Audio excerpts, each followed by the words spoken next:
Hey everyone, welcome back. In this video, we are going to show you a transformation. You can see that the contractor who was installing these stairs left these ugly unfinished edges on the pie-shaped stairs. This is because the homeowners had purchased these treads that were being sold by the manufacturer of the vinyl, but they only work on stairs that are closed on both sides, as they do not have a vinyl click on them. And so whoever was installing these wasn't sure what to do in this situation, and unfortunately for the homeowners, abandoned the job. So we are here to make it right, and we're going to show you how we do it. Here at Step Up, we make our stair nosings out of the exact same vinyl plank flooring that you would be using above or below your staircases. And the true advantage of that is that it still has the clicks on it, which means that no matter the shape of your stairs, we are able to use our product for it and give it a beautiful finish there. So we're going to start by removing the vinyl from the people before, and we're going to go ahead with some measurements. The best way to do this is to use a cardboard template. So this one is quite narrow. It is the exact same width as the nosing top that is going to be going onto the stairs. So you'll see here this nosing piece, it only goes onto the stairs a little bit. So we've made this template that's the exact same width as it, and then we are able to use it to cut the angles that are needed for this situation. All right, and then for the remainder of your boards, you're going to repeat the process. So now we're using cardboard that is the same width as the full vinyl planks. Okay, and we're going to go ahead and make some exact cuts there of exactly the size that we would need it to be. And then we are going to duplicate this on the vinyl board. This is because every stair is slightly different. The angles are slightly different. Sometimes even the angle within one board is inconsistent and it changes along the way. And so this is the easiest way, without ruining extra vinyl, to get a perfect fit. Okay, so now that we have the template, we're going to simply put it on top of the vinyl plank board, cut the board, and then it's going to be the right size. And we are going to continue to repeat the process. You can see here that each time that we add them, we are simply clicking the boards and setting them in place. We dry fit everything before we go ahead and start the actual installation process. This is because you're going to be up and down the stairs, you're going to be moving around on them a lot, you're going to be trying different pieces. And so you want to make sure that you have everything cut and ready to go before you start adding any sort of adhesive to permanently put things into place.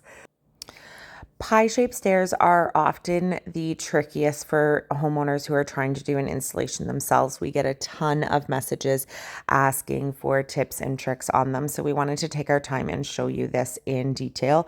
You can see over and over, we are simply making that cardboard template and then transferring it onto vinyl. And the key when you're transferring onto the vinyl is that you're keeping track of your clicks so that everything will be able to click into place.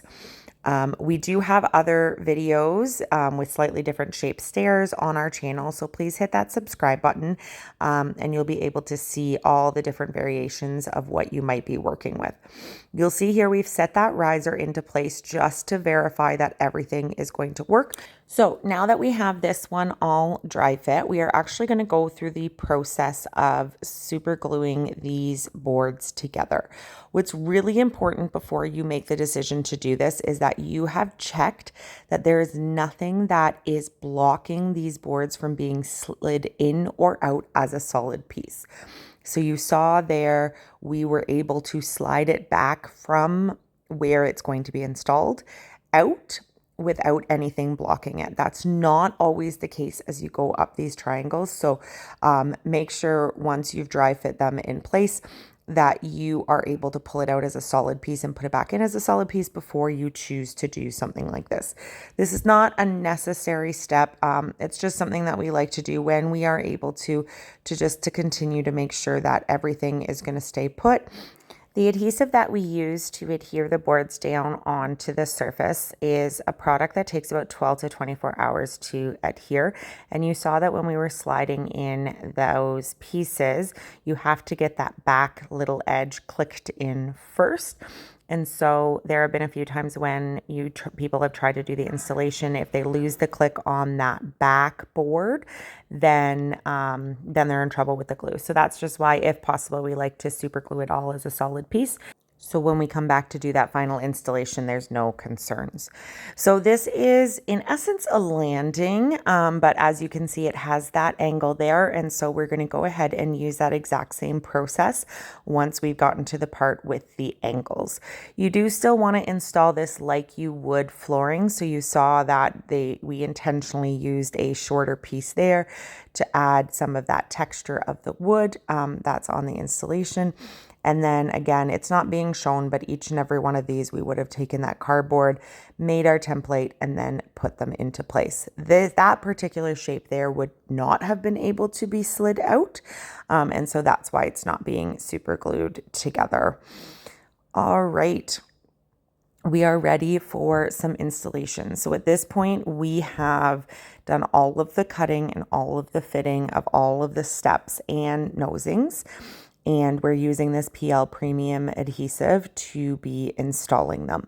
We are always going to start at the bottom or the lowest step that's there. Yes, that might mean that the installer has to step on the finished installed product maybe once or twice, but they're able to do it in a way that they know is not going to have a problem, and it's going to give us a really beautiful finish, because as you're going to see, once this one's in place, then the riser is able to go over top of this, which gives it a really nice clean edge at the back.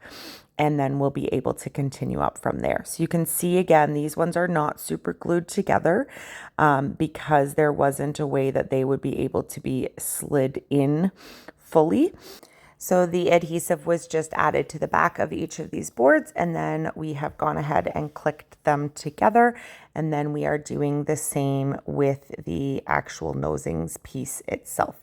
You can see here that we are using a strong painter's tape here just to hold everything into place exactly the way we need it to as the adhesive sets. As I said, it can take about 12 to 24 hours. You want to make sure nobody's walking on it for the first 12 hours. And then it will be a beautiful, solid piece. All right, and then on to that next one. You can see that we're keeping our feet off of the steps that have been installed as much as possible. And this one, we were able to super glue it together and make it a solid piece. So we're getting that adhesive down and getting it put into place. For this particular job, you can see that the portion of the vinyl that comes over the top of the edge is quite small. These were made this way intentionally to try to match the look of the other steps, but often these nosings are just made the same width as the vinyl planks. It depends on the installation and the job. If you'd like us to come out and tackle your next project, please reach out at stepupvinyl.ca. We also make and install the nosings for your own installation, so you can reach us on our website as well. And there we go. So much better than it was before. The customers were thrilled. Give us a thumbs up if you like it, and we'll see you in the next